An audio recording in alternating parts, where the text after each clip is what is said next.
गद्दार ज्योति के फोन से बड़े बड़े खुलासे हुए हैं। एक लड़की, सोचिए, पूरे देश में सोशल मीडिया में इन दिनों सिर्फ और सिर्फ किसी के गद्दारी की चर्चा है तो वो है ज्योति मल्होत्रा। ज्योति मल्होत्रा को आप इंस्टा खोलिए, फेसबुक खोलिए, यूट्यूब खोलिए, जहां भी आप जाएंगे, एक्स खोलिए, ज्योति मल्होत्रा की गद्दारी की कथाएं आपको मिल जाएंगी। देश की गद्दार ज्योति मल्होत्रा के मामले में हर रोज नए नए खुलासे हो रहे हैं। जासूसी के आरोप में नए नए गद्दार गिरफ्तार हो रहे हैं। तो वहीं ज्योति मल्होत्रा से पूछताछ में हो रहे खुलासे जितने नए हैं उतने ही चौंकाने वाले भी हैं। ज्योति से पूछताछ में कौन कौन से खुलासे हुए हैं और अब तक देश के अंदर से कितने गद्दार जासूसी के आरोप में पकड़े जा चुके हैं, सब कुछ आज विस्तार से आपको बता देता हूं। पहलगाम में हुए आतंकी हमले के बाद देश की खुफिया एजेंसियां लगातार कार्रवाइयां कर रही हैं और इसी का नतीजा है कि अपने ही घर में छिपे आस्तीन के सांप गिरफ्त में आ रहे हैं। पिछले 10 दिनों में 3 राज्यों से अब तक 12 जासूस पकड़े जा चुके हैं। ये हैं तो अपने देश के, लेकिन सभी गद्दार हैं। सुरक्षा एजेंसियों ने पंजाब से 6, हरियाणा से 5 और उत्तर प्रदेश से 1 जासूस को पकड़ा है। पुलिस और जांच एजेंसियां इन सभी जासूसों से कड़ाई से पूछताछ कर रही हैं। पाकिस्तान के लिए जासूसी के आरोप में पकड़ी गई सबसे बड़ी जासूस ज्योति मल्होत्रा फिलहाल एनआईए की हिरासत में है। कल 8 बजे इसी समय मैंने इस खबर को ब्रेक किया था। ज्योति की जासूसी की कहानी की शुरुआत दानिश से दोस्ती के बाद हुई थी। आपको बता दूं कि दानिश पाकिस्तानी एम्बेसी में तैनात एक अधिकारी है और ज्योति उसके संपर्क में तब आई जब एम्बेसी वीजा बनवाने के लिए गई थी। इसके बाद दानिश और ज्योति की नजदीकियां बढ़ती गईं और पूरे मामले की शुरुआत होती है। दानिश उन अधिकारियों में शामिल है जिन्हें भारत सरकार ने पहलगाम हमले के बाद देश निकाल दिया था। ज्योति मल्होत्रा के मामले में आज सबसे बड़ा खुलासा क्या हुआ है पता है? उसके फोन से हुआ है। जांच एजेंसियों को ज्योति के फोन से कई संदिग्ध चैट मिले हैं। इनमें से एक चैट ज्योति और आईएसआई अधिकारी अली हसन के बीच का है। आरोप है कि अली हसन से ज्योति की मुलाकात उच्च आयोग के अधिकारी दानिश ने कराई थी। क्या क्या बात हुई थी इनके बीच में, विस्तार से समझना चाहते हैं? पाकिस्तानी इस अधिकारी के बीच और ज्योति मल्होत्रा के बीच क्या क्या बात हुई थी आपको मैं विस्तार से दिखा देता हूं। एक एक चैट आप भी पढ़ लीजिए, एक एक चैट आप पढ़ लीजिए। दिखाइए जरा ज्योति और आईएसआई अफसर की चैट क्या है, देख लीजिए। अली हसन आईएसआई अफसर है। जब तुम अटारी गई क्या वहां कोई अंडरकवर एजेंट था? आप समझ गए? अंडरकवर एजेंट था जिसे खास प्रोटोकॉल के तहत एंट्री मिली। इस चैट की पहले चैट के ये जो मैं आपको पहला ग्राफिक्स दिखा रहा हूं, इसके जरिए ही कंफर्म हो गया कि ये ज्योति गद्दार है, देशद्रोही है। अगला चैट बताइए, अगला चैट बताइए। अली हसन आईएसआई प्रोटोकॉल किस किस को मिला? आईएसआई का अधिकारी ज्योति से सब कुछ पूछ रहा है। अगला नेक्स्ट। ज्योति मल्होत्रा किसको मिला पता नहीं, मुझे तो नहीं मिला। मतलब आप समझ, अंडरकवर है ये, आप समझिए। ये एजेंट है, एजेंट। इस बात की पुष्टि इस चैट से हो रही है। आगे क्या चैट हुई देखिए। अली हसन कहता है मतलब कोई अंडरकवर व्यक्ति होता है तो उसका पता चल जाता है।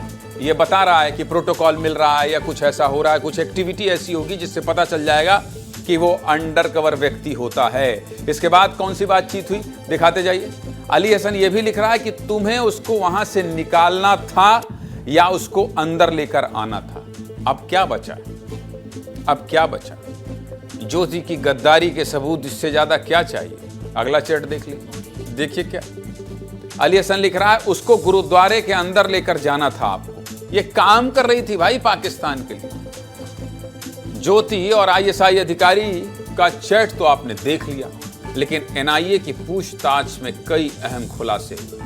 ज्योति के मामले में अब तक क्या क्या खुलासे हुए हैं आपको बताऊंगा, लेकिन उससे पहले जान लीजिए कि वो कौन कौन से अहम सवाल हैं जो ज्योति से एनआईए ने पूछे हैं।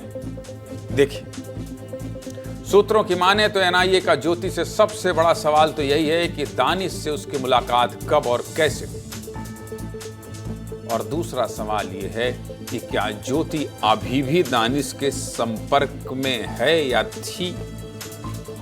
देश से निकाले जाने के बाद भी क्यों ज्योति की बात दानिश से होती रही। ज्योति से अगला सवाल यह किया गया कि उसके पाकिस्तान दौरे के समय दानिश से संबंध कैसे थे, और जब दूसरी बार ज्योति पाकिस्तान गई थी तब कैसे संबंध थे। इसके अलावा एक अहम सवाल यह भी था कि ज्योति का दानिश से बात करने का माध्यम क्या था, वो किन किन प्लेटफॉर्म पर दानिश से कनेक्ट है, और ज्योति को किस किस ने फंडिंग की। ये सब एनआईए पूछ रही है। इसके अलावा ज्योति की कुछ हरकतें भी संदेह पैदा करती हैं, जिस पर भी एनआईए ने सवाल पूछे। दरअसल 2024 में ज्योति जब पाकिस्तान गई थी तो उसने 1 महीने के लिए अपना वीजा बढ़वाया था। इस पर एनआईए ने सवाल पूछा कि वीजा बढ़वाने की जरूरत क्यों पड़ी थी, और एनआईए ने यह भी पूछा कि ज्योति ने पाकिस्तान की तारीफ में वीडियो क्यों बनाए थे। हाँ भाई, क्यों बनाओगे आप? ये तो वही सवाल हैं जो एनआईए ने ज्योति से पूछे। लेकिन ज्योति कितनी शातिर है, हमने ये समझने का प्रयास सेना के पूर्व अधिकारियों और रक्षा एक्सपर्ट से किया। क्या कह रहे हैं एक्सपर्ट, सुनिए।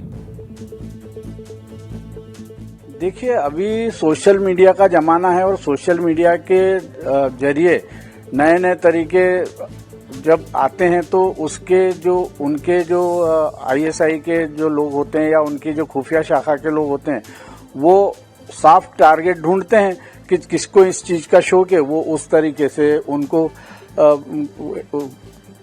हायर करते हैं, एक तरीके से उनको सब तरीका लालच देते हैं, खिलाते पिलाते हैं, पैसा लुटाते हैं, उनको ऐशो आराम करवाते हैं, तो वो इस तरह से फिर फंसते चले जाते हैं।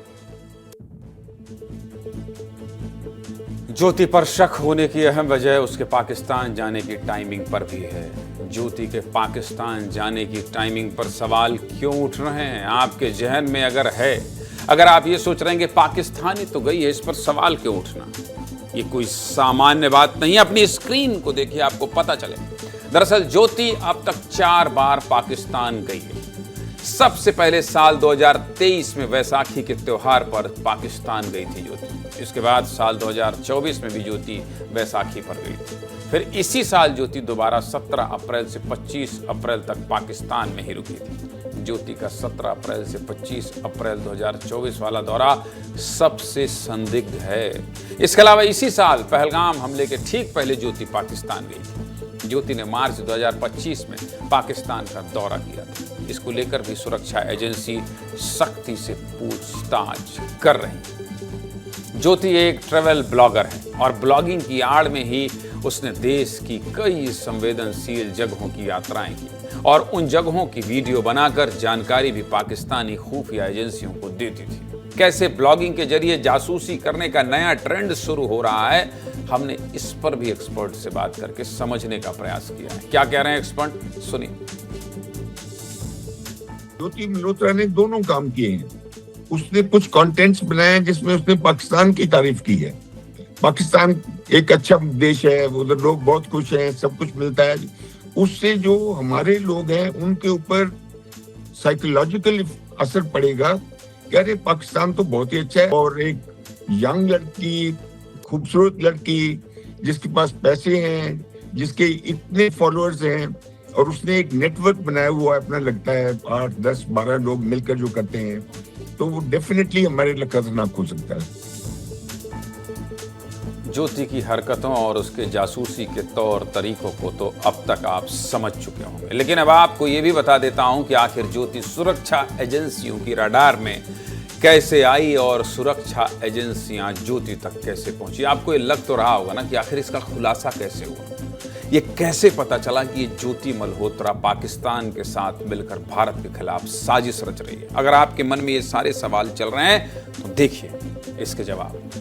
दरअसल पहलगाम में हुए आतंकी हमले के बाद जब भारतीय सेना ने 6 मई को ऑपरेशन सिंदूर को अंजाम दिया, उसके बाद इंटेलिजेंस एजेंसियां पूरे देश में एक्टिव थी। इसी दौरान संदिग्ध गतिविधियों के शक में पुलिस ने पंजाब से गजाला को गिरफ्तार किया था।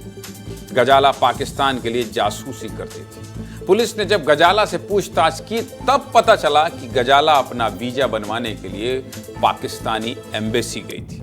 वहां उसकी मुलाकात दानिश से हुई थी। दानिश ने गजाला से नंबर एक्सचेंज किया और इसके बाद गजाला से बात करने लगा। दानिश ने गजाला को पूरी तरह फंसा लिया था और उसे पैसे भी भेजने लगा था। गजाला दानिश को खुफिया जानकारी देती थी। जब सुरक्षा एजेंसियों को गजाला और दानिश के संबंधों के बारे में पता चला, तब सुरक्षा एजेंसियों ने दानिश को ट्रैक करना शुरू कर दिया। दानिश को ट्रैक करने पर सुरक्षा एजेंसियों को पता चलता है कि ज्योति भी उसके संपर्क में है। कुछ दिनों तक ज्योति की एक्टिविटी को ट्रैक करने के बाद सुरक्षा एजेंसियों ने उसे गिरफ्तार किया और जब पूछताछ हुई तो सबके होश उड़ गए। ज्योति के मामले में हर दिन नए खुलासे हो रहे हैं, हर दिन नए खुलासे हो रहे हैं जो सब कुछ चौंका रहे हैं। आज ये जो आपने देखा चैट आईएसआई अधिकारी के साथ, ये तो स्पष्ट तौर पर पुख्ता कर रहे हैं कि पाकिस्तान के साथ मिलकर देश के साथ गद्दारी कर रही थी ज्योति। सीधे मुद्दे की बात क्या है? सीधे मुद्दे की बात यह है कि देश के साथ गद्दारी करने वाले कहीं भी छिपे होंगे, उन्हें ढूंढ निकाला जाएगा और उन्हें कड़ी से कड़ी सजा दी जाएगी। अगर मैं गलत कह रहा हूं तो मेरे सहयोगी दिल्ली से अमृत बताएंगे कि क्या इसकी कड़ी सजा नहीं मिलनी चाहिए और देश की राजधानी दिल्ली में ज्योति मल्होत्रा को लेकर सियासी गलियारों से लेके दिल्ली शहर में क्या चर्चा है। अमृत जरा बता दीजिए और इस केस में आगे क्या होने वाला है ये भी विस्तार से बता दीजिए। ज्ञानंद जी, ज्योति मल्होत्रा को लेकर के दिल्ली में सभी जगह चर्चा है, चाहे वो ऑफिसेस हैं सरकारी या फिर मंत्रियों के जो है वो घर हैं, सभी जगह यही चर्चा है कि किस तरह से पाकिस्तान एक नए तरीके के वॉरफेयर को पैदा कर रहा था, जिसमें ये इन्फ्लुएंसर जो है उसके लिए एक बहुत बड़े कामगार साबित हो रहे थे। आपको बता दें कि इस पूरे मामले में आज चुकी जो है हरियाणा पुलिस, आईबी और एनआईए ने संयुक्त रूप से पूछताछ की और पूछताछ में ये बात तो पुख्ता हो गई कि ज्योति मल्होत्रा आईएसआई हैंडलर्स के संपर्क में रही है।